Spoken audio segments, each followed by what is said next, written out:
Так, тогда салям, дуслар. Келіп жеттім, ашығып. Все, вовремя пришел, на 25 минут даже раньше пришел. Ну, врач заболел, грипп, говорит. Приходите, говорит, в следующий раз.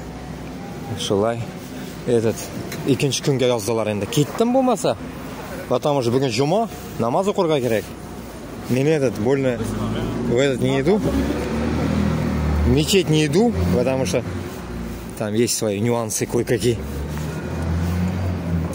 Читаю я дома, короче говоря. Надо ехать домой, все. Хватит ля-ля тополя, короче, делать. Потихоньку поедем домой. Народа много. Шилай. Сейчас пройдусь, короче. Ну, как обычно, по той улице буду ехать. Удобная вот эта автобусная улица.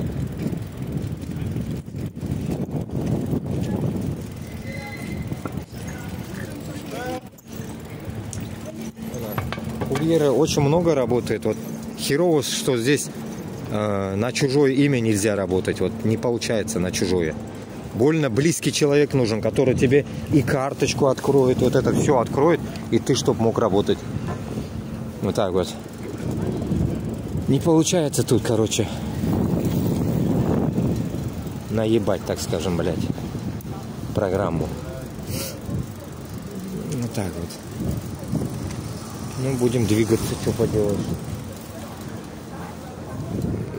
Такой утренний мороз мощный, короче. Шулай. Сейчас я прикрою ебало.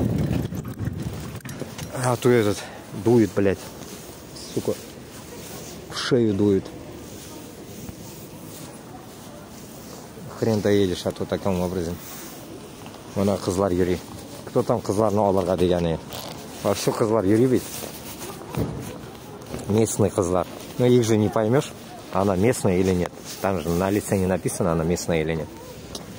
Я пока различать не научился. Вот узкожопых я могу различить. Узкожопые они прям этот, блядь, знаете, до костей въелись, блядь. Их, блядь, за 3-9 земель, видать, узкожопых. Вот так вот. Так, здесь у меня вроде делов нету. Короче, не в этот день, короче. Приехал. Когда приезжаешь по одному делу, а потом второе дело уже что-то неохота делать. Церковушка. Блин. Пипец, ветер какой-то холодный поднялся. Холодный ветерочек. Вот так вот. Пожалуйста, пожалуйста. Мерси боку. Такая тачка едет. Кто уж я, блядь? Перед этой тачкой, да? Электрический Kia, блядь, какой-то. Весь навороченный какой-то, наверное. Все на электрике почти что они. Все, вот и велики электрические. Видите, вон курьер даже на велике электрическом хуярит. А я на своих двоих. Нормально тоже. Нормальная тема.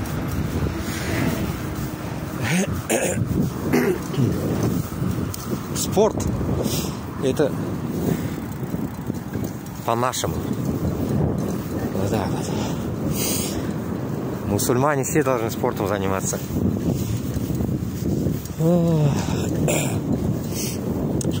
Так, ладно.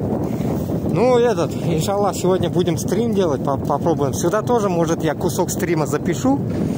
Как обычно, раньше записывал по 10 минут. Ну, а так буду на другом ТикТоке. Другой ТикТок я сейчас оставлю здесь. Название другого ТикТока. Если что, подписывайтесь. Туда тоже, кому интересно. Сегодня будем расчленять полностью, как я вижу, уничтожение Москвы, помощь украинцам. Вот эту всю тему буду расчленять прям, да, я не знаю, как детям буду объяснять. Потому что я уже понял по комментариям, что людям не донести. Это тяжело доносить людям. Вот поэтому я сейчас буду вам сегодня расчленять его так, чтобы прям вот разжую все, и вам только схавать придется его правильным образом. Это как правильным образом? О, видите, загрузил, как курьер хуярит. Правильным образом это так, что, бля, кто-то откликнется из военных с Украины, и, иншаллах, у нас дело начнется. Процесс, понимаете, это же еще ведь не начатый процесс, понимаете, а то, что там бегают наши там Габасовы, Кашаповы и вся вот эта, блядь, шушера, блядь, они же, блядь, просто балаболы.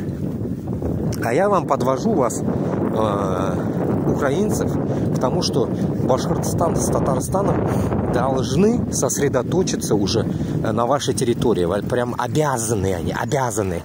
И вот этот я, как говорится, положу к этому начало, иншаллах. Главное, мне с помощью вашей территории, оружия, набрать людей. Понимаете, набрать людей, которые хотя бы 1 месяц возьмут какую-то тренировку и будут, как говорится, хуярить на своей территории и, конечно же, на Москву. Вот это наша задача, поймите. Вот это наша задача.